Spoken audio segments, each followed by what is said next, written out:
Game 82 is in the books, and the Boston Bruins need to quickly turn the page on what was an incredibly disappointing season.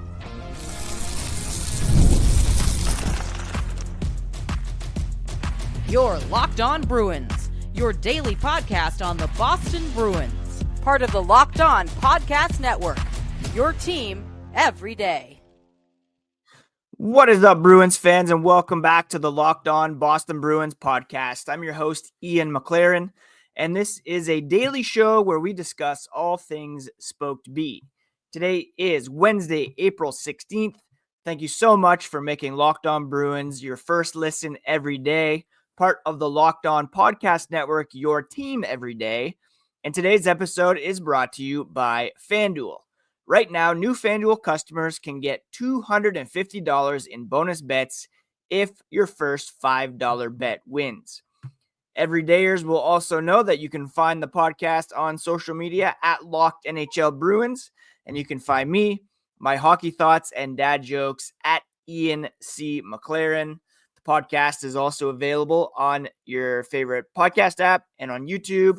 If you're watching on YouTube, please hit that subscribe button, like this video, and hit that notification button as well so that you do not miss a thing.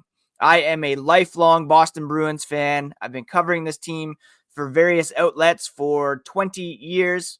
I was a full-time hockey news writer at thescore.com in Toronto, and I've been hosting this podcast since 2019. And for the first time, we are looking at a Boston Bruins team that did not qualify for the Stanley Cup playoffs. That's in the history of Locked On Boston Bruins.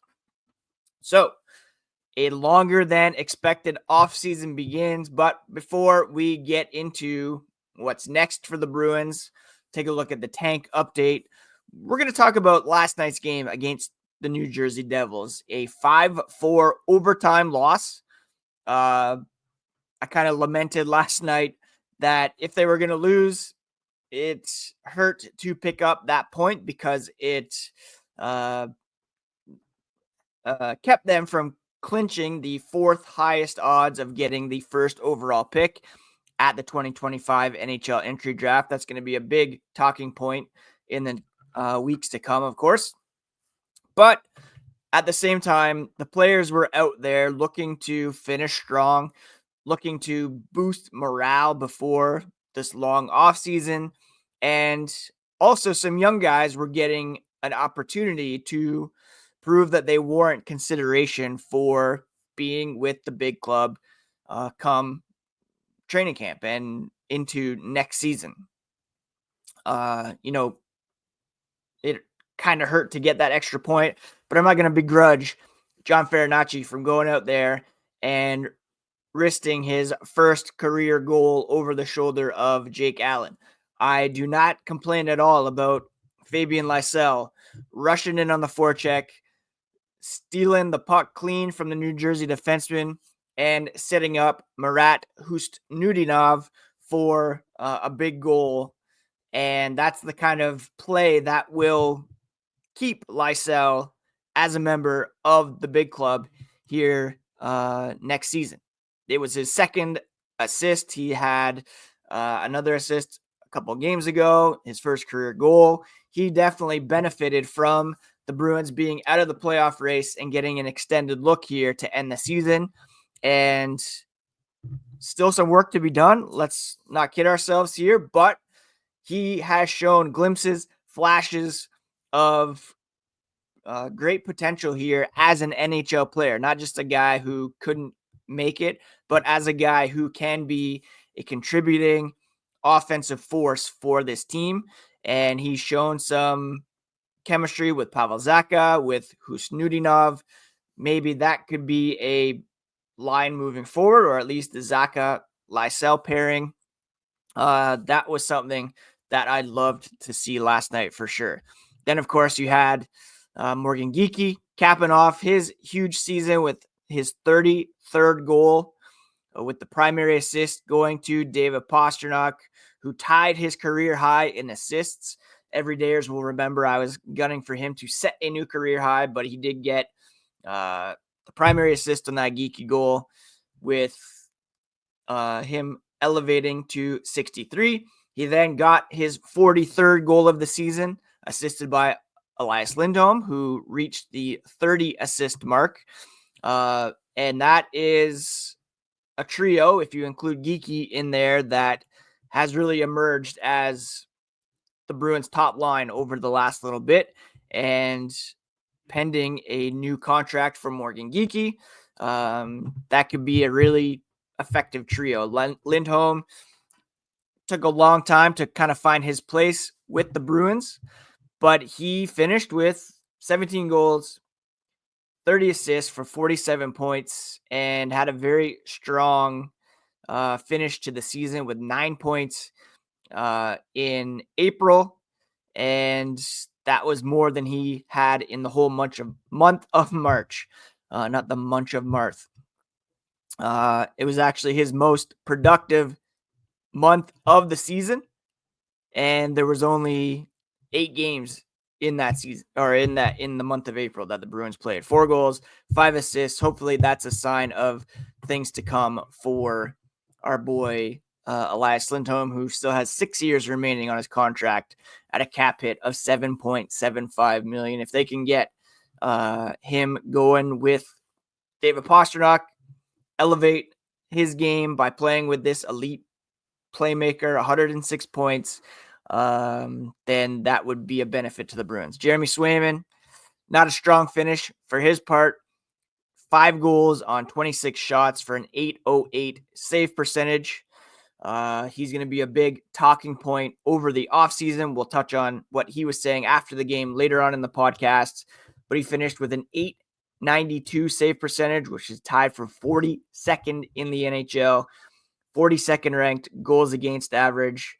He did have the 7th most shutouts, but some other lopsided games really kept his game down. And of course, that's, if the Bruins have any hope of turning things around quickly, he's going to need to be a guy that steps up very big. Now, I talked about David Pastrnak, 106 points this season. He was unbelievable down the stretch. He took this team over, put it on his shoulders.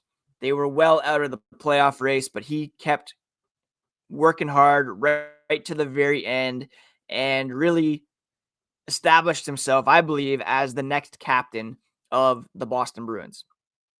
And he just summed it up by saying, it's sad that it's over, obviously. Pretty much the only answer he could give at that point. He said, quote, "It's tough. You obviously want to keep playing as a player. Leave it at that, I guess," end quote. It's the first time in nearly a decade that the Bruins are on the outside looking at the Stanley Cup playoffs. This was not the plan coming into this season. Just look back at September. Team president Cam Neely saying, after the additions of Elias Lindholm and Nikita Zadorov, that the Bruins added some beef, which bodes well in the playoffs. He did qualify that by saying, you got to get to the playoffs, but I think we're built a little bit stronger for the playoffs. The vibes were pretty high coming into this season. You sign Jeremy Swayman long-term. You add these 2 key players, but it just did not work out at all for the Boston Bruins. Morgan Geekie added, having the season be over now is just something that's tough to process.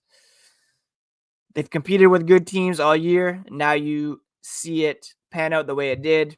The consistency the Bruins didn't have. And he said, quite frankly, it sucks. And we're all kind of right there right now. It sucks that the Bruins are in the spot where they're in. Joe Sacco said he was proud of the guys. A lot of moving parts this year, but the group never quit right to the end. The Bruins gave the jerseys off their backs. A very busy offseason awaits. And one of the key things coming up will be the draft lottery. We'll take a look at where last night's point earned puts the Bruins in terms of the tank update. We'll also discuss what's next and touch on Jeremy Swayman's comments post-game last night after, let's be honest, what was a very rough season for the Bruins' new number 1 goaltender.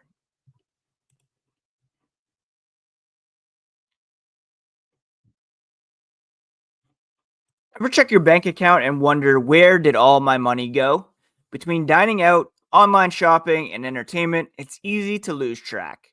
That's where Monarch Money comes in.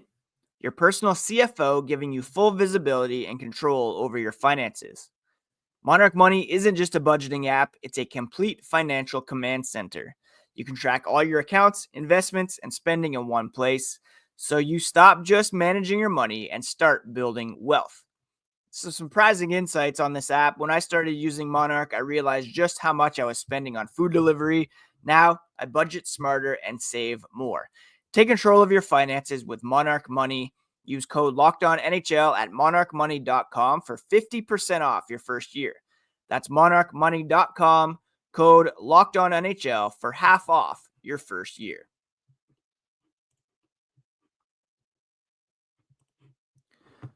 Thank you so much once again for making Locked On Bruins part of your daily routine.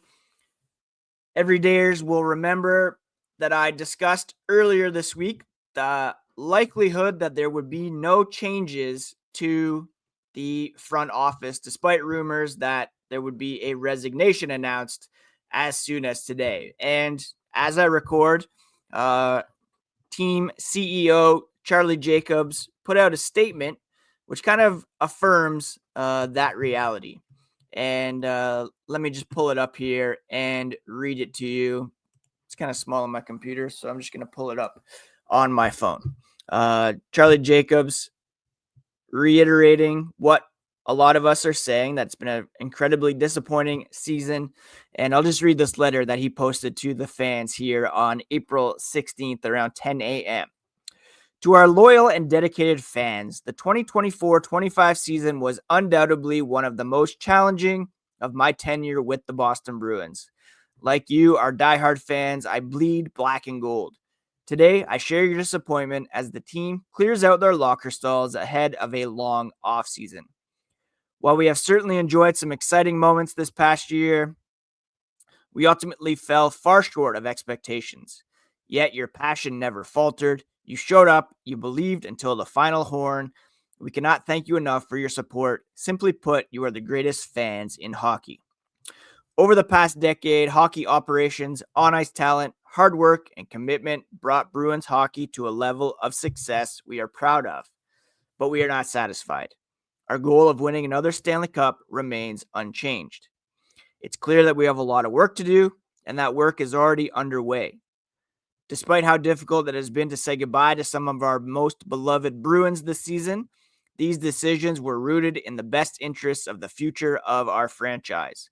Together with our hockey operations leaders, we are actively preparing for the NHL draft and anticipate a top-tier selection with more draft capital in hand than we have had in recent years. We are also eager to bolster our roster through free agency and open the door for some of our young prospects to take their next step in development. There's only one way forward from here. Expectations and accountability are higher than ever. He finished by saying, I'm incredibly proud to be a Bostonian, take greater pride in being a Boston Bruin. Together with leadership, we are embarking on an ambitious journey to restore glory to this great franchise. Thank you for your unwavering support, Charlie Jacobs. Now, what does this letter tell me? Well, the big part is near the end where he said, obviously, they have a lot of work to do, and that work is already underway. The Bruins tasked Cam Neely, Don Sweeney with selling at the trade deadline and bringing back some draft capital picks, some young players. They would not have given Sweeney the keys to sell core players like Brad Marchand, Charlie Coyle, Brandon Carlo, even Trent Frederick, if they weren't going to allow them to see things through. So he's saying that work is already underway, and together with our hockey operations leaders, we are actively preparing for the NHL draft, free agency, etc. That just screams that there will be no chances or changes at the front office, and the Bruins are already looking forward to next season, giving Don Sweeney and Cam Neely the opportunity to turn things around in hopes of achieving another Stanley Cup, which they have not done since 2011, and it's been since 72 or whatever before that. They came close in 2019, of course, but no cigar there. Now, there was no mention of coaching there. I do expect that Sweeney will and Neely will hire a new head coach. That's obviously going to be key. He did also mention the NHL draft, and there's going to be a lot of attention poured on the draft and whatever prospect the Bruins are able to snag in that draft. The Bruins currently still sit in the 4th spot when it comes to the highest odds of getting the first overall pick, but there's a chance they could slip down based on what happens with the Buffalo Sabres here on their final game. With the Philadelphia Flyers, I should say. The Flyers tied with the Bruins. They're slightly behind in terms of point percentage. If they lose, then I think they would overtake Boston and Seattle. If they even get 1 point, it would keep the Bruins locked in because they have the tiebreaker with Seattle. The 4th spot, incredibly important because the further you drop down, the worse your odds are of getting the top overall pick, of course, and the better chance you have of even dropping down in the odds rankings.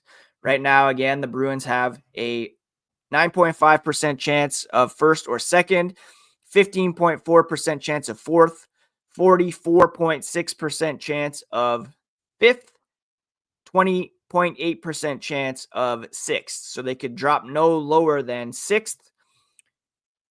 If they were to fall down to the 6th spot, then they could drop down to the 8th spot.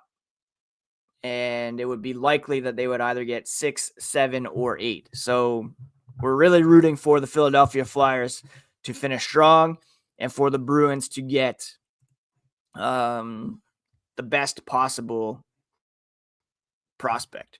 Right now, if they were in the top 4, they would be getting a very high-end player, a tier 1 prospect like Michael Misa, Porter Martone, or James Higgins.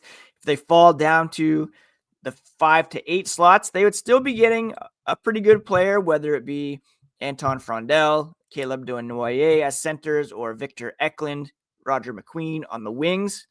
So again, even if they fall to 8, they'd still be getting a good player, but we want a Michael Misa or a James Higgins or Porter Martone or maybe Anton Frondel. Those are the guys that we're looking for, and those are the guys that we will focus on more here in the weeks to come as we find out where the Bruins will select and learn more about each of these prospects as we do some prospect profiles.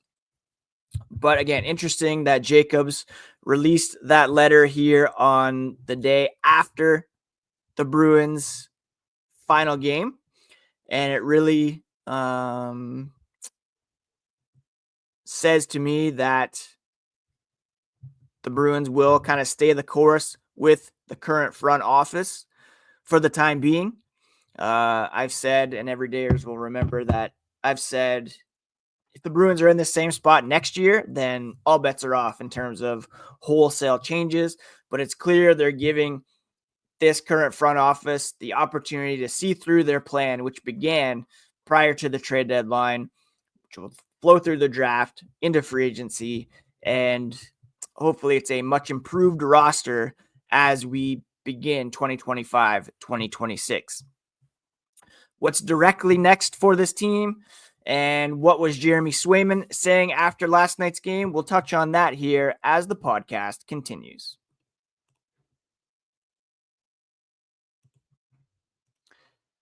The NBA playoffs are almost here, and FanDuel is giving new customers an incredible way to get in on the action. Right now, when you join FanDuel and place your first $5 bet, you'll get $250 in bonus bets if that bet wins. I love how FanDuel makes betting so easy, whether it's picking my favorite team or diving into player props, 3-pointers to steals to assists.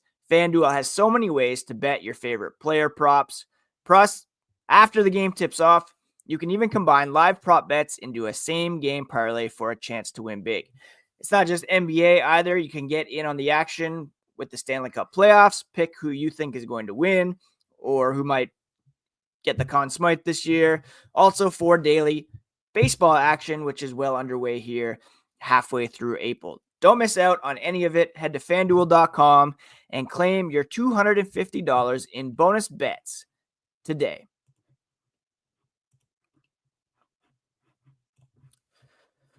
All right, so what is next for the Boston Bruins?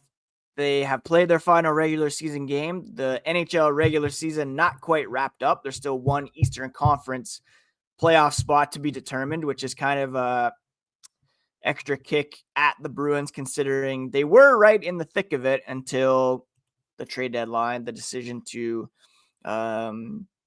sell ended any hopes there. The good news is they're one of 31 teams that will not win the Stanley Cup this season. Even if they had squeaked in, yes, anything can happen, but let's be honest, it's not likely. On Thursday, so this is tomorrow, April 17th, interim head coach Joe Sacco and select players will be available to the media beginning at 9 a.m. This will be the kind of yearly wrap up from the players, cleaning out their lockers, etc. Next Wednesday, Boston Bruins CEO Charlie Jacobs, team president Cam Neely, general manager Don Sweeney will be available to the media to offer their final thoughts on this regular season and kind of discuss the plan moving forward. So on tomorrow's podcast, I'll probably wait until the afternoon and touch on what was said during the player availabilities. Next week, we will wrap up and talk about what we learned from Jacobs, Neely, Sweeney. Later on this week, I'm going to do a podcast on Bruins fans' rooting interests for the Stanley Cup playoffs. Obviously, several former Bruins will be in the mix, including Brad Marchand with the Florida Panthers, Brandon Carlo and the Toronto Maple Leafs, Charlie Coyle, Colorado Avalanche, Trent Frederick, if healthy, playing for the Edmonton Oilers, among others. Justin Brazeau maybe getting some action with the Wild, plus some other former Bruins. Do we want to root for one of those guys or just go off the board and pick another team? We'll discuss all the options here coming up. I did just want to touch on what Jeremy Swayman was saying after last night's game. Obviously, it was a difficult season for the Boston Bruins and for Swayman himself. Contract stalemate last offseason, dealing with Linus Ullmark, who he was very tight with, being traded, and just all the pressure that came with being the number one guy. And let's be honest, not living up to that billing. Earlier, I said he was 42nd ranked in goals against average and save percentage. That's a lower tier backup numbers for this team. There was a report yesterday as well that Joonas Korpisalo was disappointed with his amount of playing time this season. He outplayed Swayman, but let's be honest, not by much. He didn't have that great of a season either. He had a winning record, but his save percentage was similar to Swayman's. I don't know if they had gone with Korpisalo more often. Is this team a playoff team? No, I don't think so. Now, again, Korpisalo finished with a save percentage of, what was it? 893, so barely better than Swayman and not much better than he achieved last season with the Ottawa Senators. Obviously, there were defensive issues in front of both of them, but you can't quibble too much about playing time when you should know that your role is coming in here as the backup. If he's that unhappy, like I said yesterday on X, trade him, let Michael DiPietro back up and save that cap space. Anyways, when it comes to Jeremy Swayman, he said, couldn't really comprehend it totally in the moment. So many emotions. But the biggest thing that we know, he said, the message in this room is it's not going to be the same next year. Quote, that's what we have to focus on, putting ourselves in a good position to come back next year a lot stronger, use this adversity and this learning to make us a better hockey team and better hockey players. That's a great mindset. He didn't get the results, but he felt like there were some positives that he can grow on and move forward with. And just to have that mentality, it's not going to be the same. We're a proud program, he said. We owe it to ourselves. We owe it to our fans to be a lot better. And I'm excited for that comeback. That's the kind of mentality I'm going to take into the offseason for this Boston Bruins team. I do think there is potential for a quick turnaround for this club. There's going to be some heavy lifting. They have to hit on the draft pick. Do not do any of this cute, we think we know better or reaching. Just pick the best available player. Be aggressive in free agency, adding a high-end winger, maybe center depth as well, and push your youngsters to succeed, believe in them as well, because I really did see a lot that I liked from Fraser Minton, Fabian Lysell, Hust Nudinov. Yeah, those guys in particular, I really think there is something there. Anyways, for now, I just wanted to thank you all for making Locked On Bruins part of your day throughout the regular season. It really means a lot, all the support, all the engagement on YouTube and on social media, all the private messages as well. I really do appreciate the support. It's been a weird season. I hope you appreciated the storyline, stats, and signals approach to the games. We're not going anywhere. There are games, there's games. NHL game night you're going to want to check out throughout the Stanley Cup playoffs. Every game, every night, until a Stanley Cup champion is crowned. You can get local analysis on a national scale. It's available on the Locked On NHL YouTube, wherever you listen to podcasts. I'm still going to be daily through at least the first week of free agency, talking about all the fallout from the season, looking ahead to next season as well.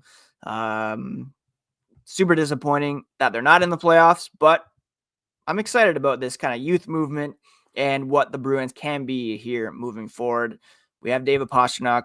We have Charlie McAvoy. We have Jeremy Swayman. These are three guys that any team would be lucky to have. And the Bruins, I believe, can build something special around them and turn things around sooner than expected. Well, no, right away, next season. Anyways, thank you so much for making Locked On Bruins part of your day. Please do subscribe on your favorite podcast app and on YouTube if you have not already. Hit that like button, hit that notification button, and check back tomorrow for all the latest on the Boston Bruins here on Locked On Boston Bruins, part of the Locked On Podcast Network, your team every day. Have a great day, friends. Take care of yourselves and take care of each other.